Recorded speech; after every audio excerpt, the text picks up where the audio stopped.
I'm going to show you the one pattern that sits in the subconscious mind underneath the surface in every high-performing executive, professional business owner that I've coached out of anxiety, stress, overwhelm, pressure, you name it, I've coached them out of it. But there's one pattern, not 10, not 5, but one underneath every one of them that has existed, keeping them from reaching their potential, enjoying their life, and creating the results that they want to create. I'm going to show you that here.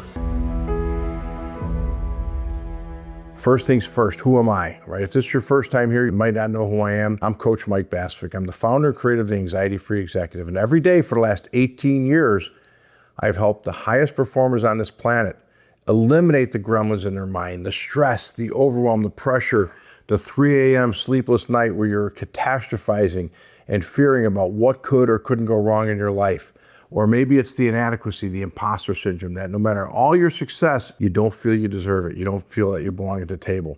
And that was me a little over 20 years ago. I was in my 30s. I had created a lot of success in my life, but I never felt I deserved it. I had a pretty traumatic emotional childhood that I detail in my book, The Broken Sage. But I just felt like, something was off all the time. And I had crippling anxiety and stress and fear and overwhelm. I had conflict and chaos in my relationships in my life. So despite being successful and being that guy, right, the guy on the outside, inside I was a mess. And then eventually, my life imploded. I lost everything. My marriage ended. My business failed. I was an absolute mess. But that mess, I was driven.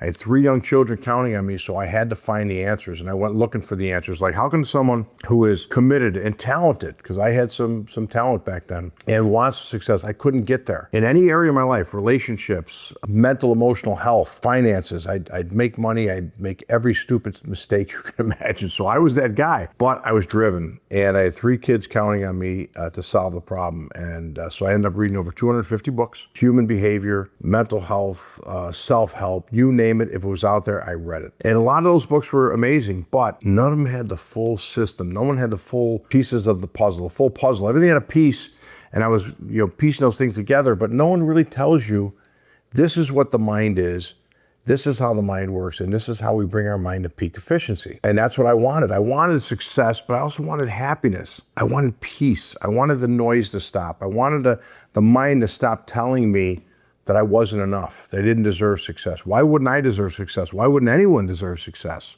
right?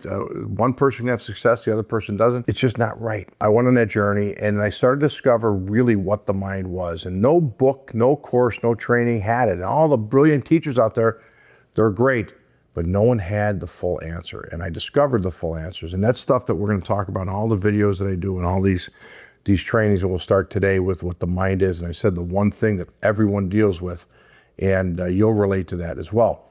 So when I learned what the mind was, which is a supercomputer, and I started putting the pieces that now are the blueprint and the outline of the program that I've used for the last 18 years, it's been remarkable. So I take people come to me that have tried everything else, that have been to the seminars, read the books, been to the doctors or the therapists or prescription drugs, which are never the answer. No offense to therapists out there, but anyone that's going to talk about your problems each week, you're just making those worse. And which I'll talk a lot about in my videos too. But you have to understand that the mind is a computer.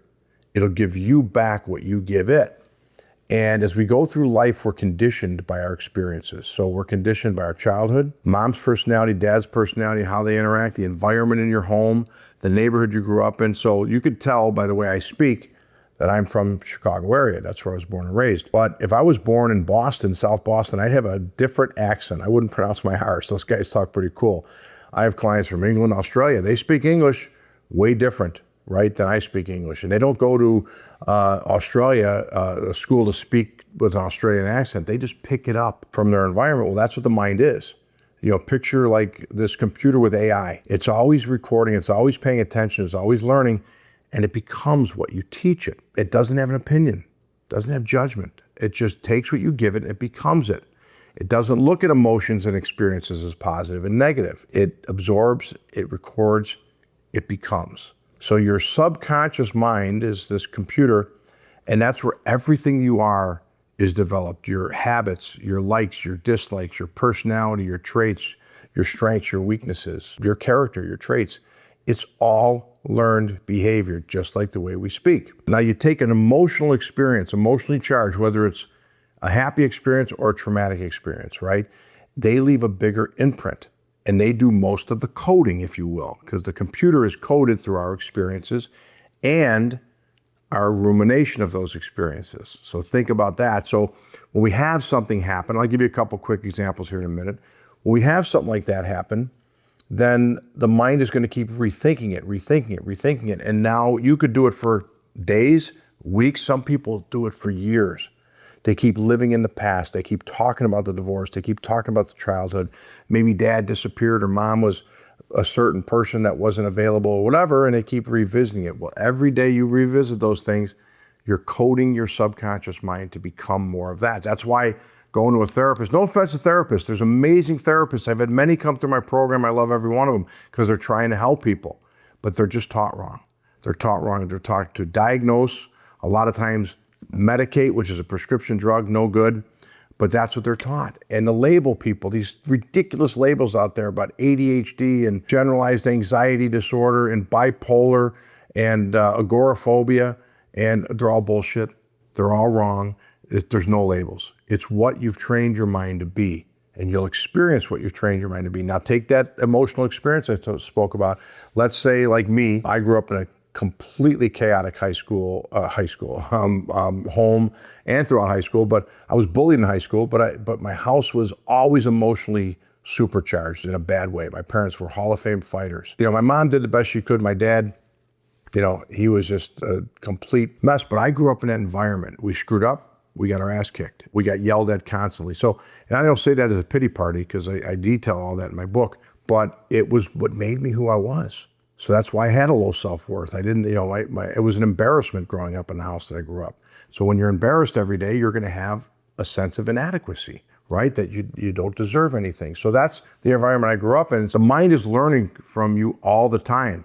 So let's say you had an environment like that growing up, or let's say dad was always working, never present, or mom was just critical and always, or maybe in a lot of houses, A is passing on a report card, everything else is failure. So you have that pressure. Don't bring home a bad report card. And that emotional space you spend in weeks and months before the report card comes, that's training your mind to be afraid. Or let's say you had a divorce, like I did, and it was a very emotionally charged, traumatic experience, right? Then your mind learns from that. Or maybe you lost a loved one. And fill in the blank, but you know what the emotional experience is. And here's how the mind works. So if I ask anyone that's old enough to remember 9/11, you'll know exactly where you were. You can describe the entire day to me. But if I say, hey, think of the 11th of last month, where were you? Unless it was a significant date in your life, you'd probably have to look at your calendar. So I don't know where I was because it wasn't emotional. The emotional experiences do most of the coding, and what you're left with on the other side of all of that conditioning, coding, and training of the mind is the person you're living.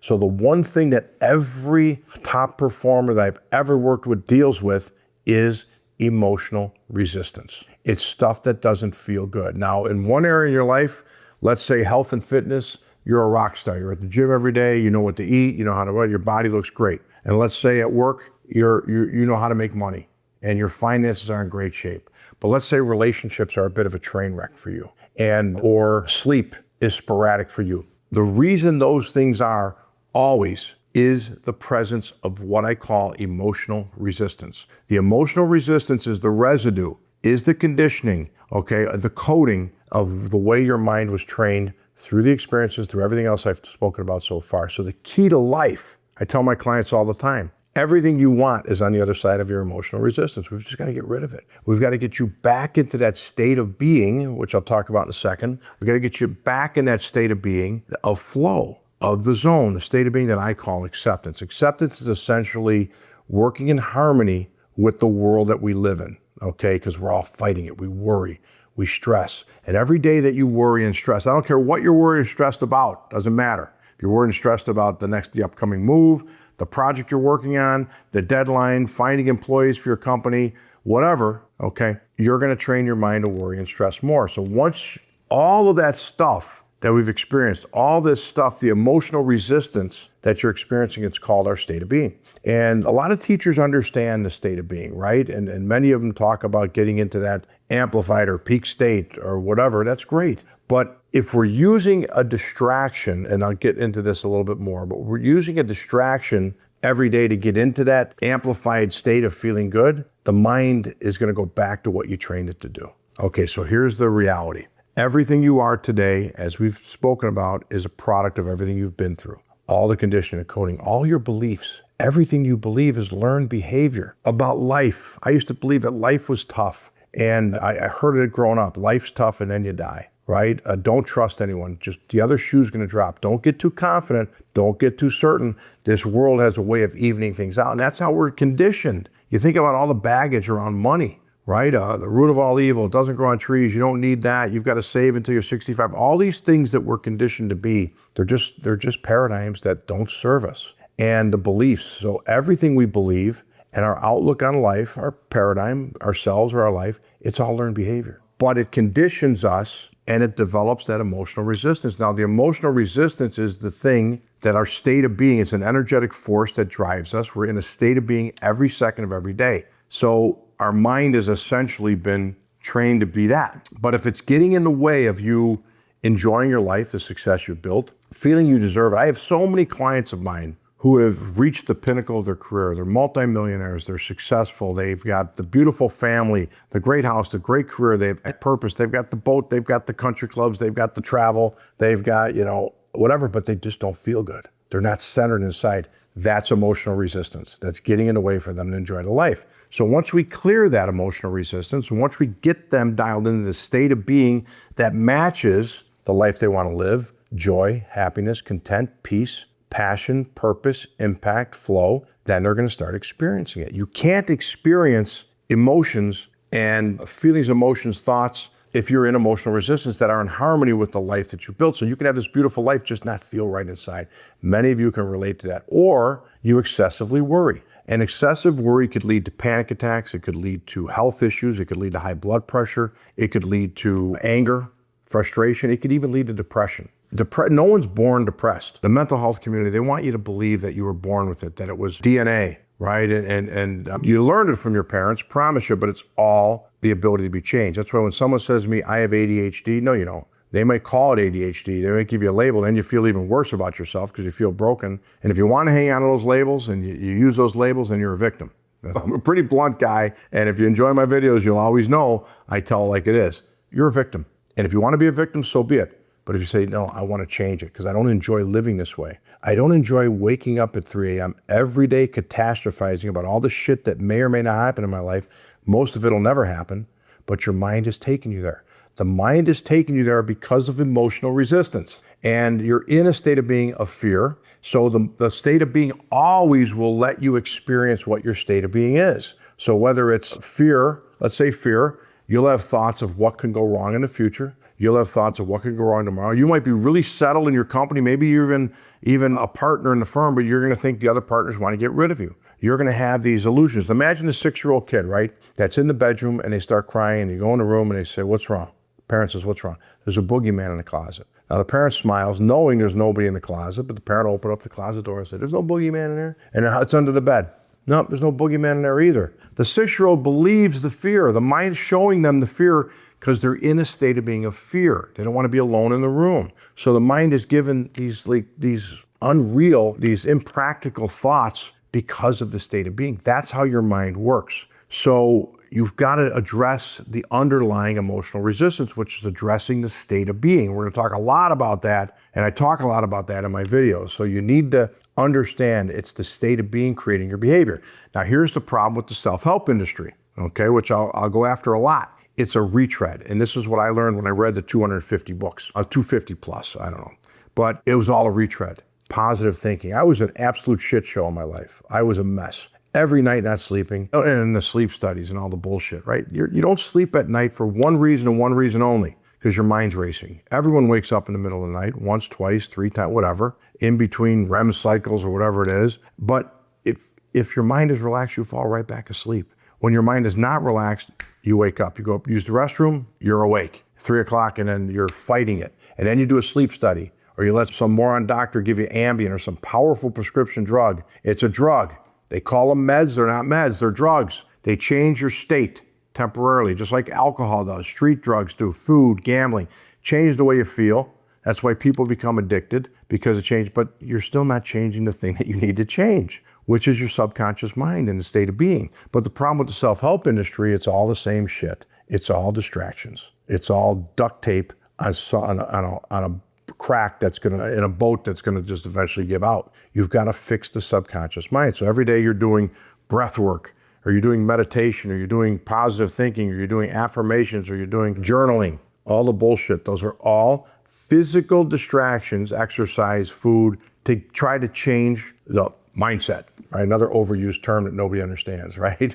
So you try to do the mindset exercise, you might feel good and get through the day. And here comes the mind back to what you trained it to be. Every time, it can't not do that, because the mind has to do what you've trained it to do. It's there to serve you. And you didn't do it on purpose, having the experiences in your childhood that weren't pleasant, or in your adulthood, or the divorce. You didn't do it on purpose, but it still conditioned your mind to be what it is. So you doing all those distractions every day, it's ridiculous, okay? So they'll make you feel good in the day, but you're gonna go back to what you were every day. It's like the person that plays a part, the Brit that speaks English in a movie. When the cameras stop and they do the interview, they're speaking with the British accent again, right? And they say speak British, that's but they speak with the British accent again, because that's, the mind is defaulted to that. The guy that played Elvis, you could pretend to be Elvis. Austin Butler did a wonderful job. And he said sometimes he felt like talking like Elvis afterwards, because he was retraining his mind. But when the cameras were off and the filming was done, he was Austin again. And he spoke and believed like Austin speaks and believes. But the beauty of the mind is you can change it all. You can get rid of the emotional resistance. You can bring your mind to this high performance machine. And that's what I had to do to take my life from the complete shit show to a life of freedom. Now I work every day helping wonderful people on this planet live the life they deserve, create new success, make more money than I've ever made, but also live in great relationships, happy, be better parents, better partners, better people, better employers, better colleagues, right? Because once you change the mind, what you're experiencing externally is going to change.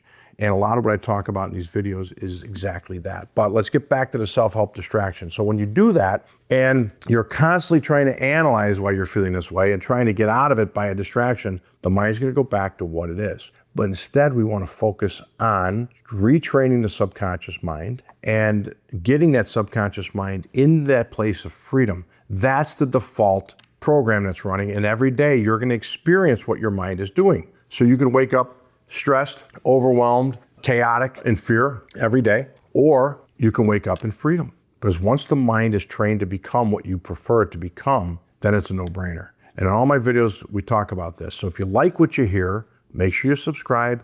Feel free to comment. We'll read every comment, and share. But subscribe so you get notifications when these videos come out.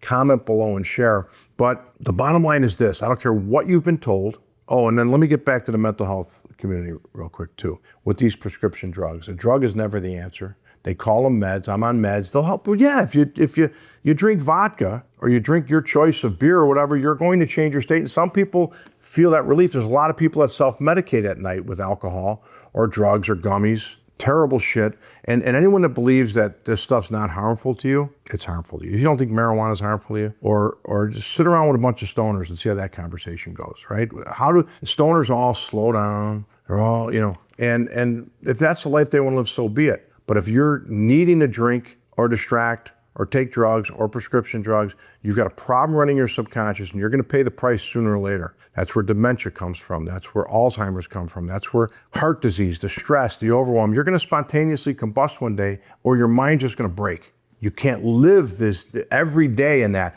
If I didn't solve this problem 20 years ago or so, then I wouldn't be here today. I know it, because I was going to spontaneously combust. My health was shit. My blood pressure was through the roof. I had conflict and chaos and overwhelm. I lost all my money. I created a good deal of success early on in my life, and I lost it all. I pissed it away through bad decisions and everything else. And I take total responsibility, but it wasn't me. It was me, but it was my mind in resistance. I had to act that way. There's no way you can't act what your subconscious mind has been trained to do. It's impossible. So we have to go to the cause. We've got to change the subconscious. So let me give you another example, another analogy here. If you're in a room that's cold, and you can go get blankets, you can go get sweatshirts, you can run around, do whatever it is that you need to do to warm up. And you can do that day in and day out. Or you can go to the thermostat and warm the room up. And within a short period of time, that room's going to be warm. That's what we're doing by addressing the subconscious and addressing the subconscious mind. And then once you do that and you get that mind into that place of freedom, contentment, the opposite of the fear and the overwhelm and the anxiety. And so many people have experienced it their whole life. They think that it's normal. It's not, okay? It's a problem. But like people think work, stress, Monday through Friday, no good. Sunday afternoon, let's start worrying about Monday again. And they live that life every day, but they think it's normal.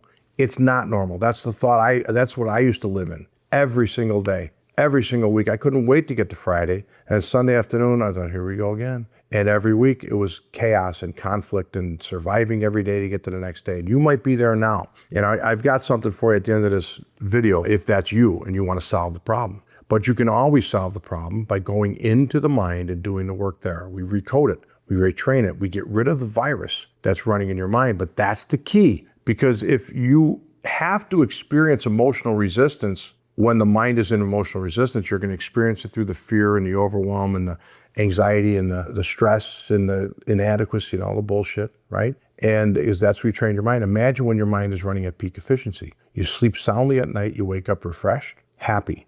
And I could tell you this, no matter what's going on in my life, I have challenges like everyone else. They never go away in this world. I run a business, I have employees, I've got thousands of clients that have come through my program. I've got 200 clients I'm personally coaching at any time of my life. You don't think I have challenges every single day? Every day. I've got a family. We've got 5 beautiful kids. I've got a wonderful wife. And I have challenges everywhere. But I wake up every single day of my life relaxed, happy, ready to go. And I experience what I call resistance every day. A little bit. I just don't stay there.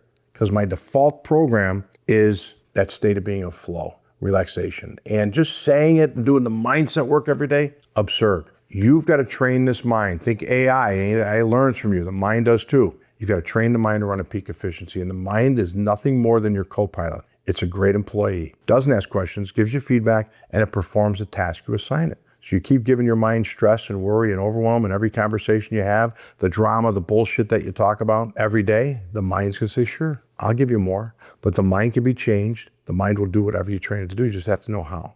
Okay, so that's an overview of what the mind is and how it works. And the current state of being you're in will always be reflected in what you're thinking, what you're feeling, how you're acting, what you're speaking, what you're believing, what you're remembering. That's how the state of being plays out. So if the mind has been trained to worry, you're going to have constant worry thoughts, feeling pit in your stomach, and then we identify with that. And we think that's who we are. Yeah, it's just me. I have ADHD. No. I see these ads out there. How to succeed as an entrepreneur with ADD. I'm like, well, let's just solve the problems that are the label of ADHD. Let's solve the problems that you're experiencing so you can be at your peak. And you can be at your peak. I don't give a shit what you've tried, how long you've done it. Okay, everyone that comes in our program, in my program over the years, we've gotten them healthy, no matter what they've tried and what they've done and how long they've done it. And there's countless testimonials out there. But my point, I don't say that to brag. I say that because I don't care how broken you think you are. There's an answer out there. And you've got to retrain the mind, recondition the mind. All the videos I do are going to be centered around this. The book I wrote, The Broken Sage, is centered around this. And got to change the mind. So if you like what you hear and that's what you want, go to, you can book a call with our team and you can discuss the options. And if it's a good fit, we can talk about the program, or maybe there's something else out there for you, but our goal is to get you healthy, to get you thriving. If that's what you want, go to nolimitsnation.com/book. Book your call with our team. But now this is for serious people. We work with high performers and people who want to be high performers because they value themselves. They're willing to put the time in to solve the problem. If that's not you, don't book. Don't waste our time. Don't waste your time. If you're like, yeah, I'm broken, but let's just see what this is all about. I'm telling you what it's all about. It's all about bringing you to the peak place. So if that's what you want, nolimitsnation.com/book. You do a call and we'll talk about where you're at, how it's impacting your life, and if we can solve the problems, what it would mean for your life moving forward. But serious people only. Okay, guys? So I hope you enjoyed this video. Like it, share it, subscribe, and we'll see you soon.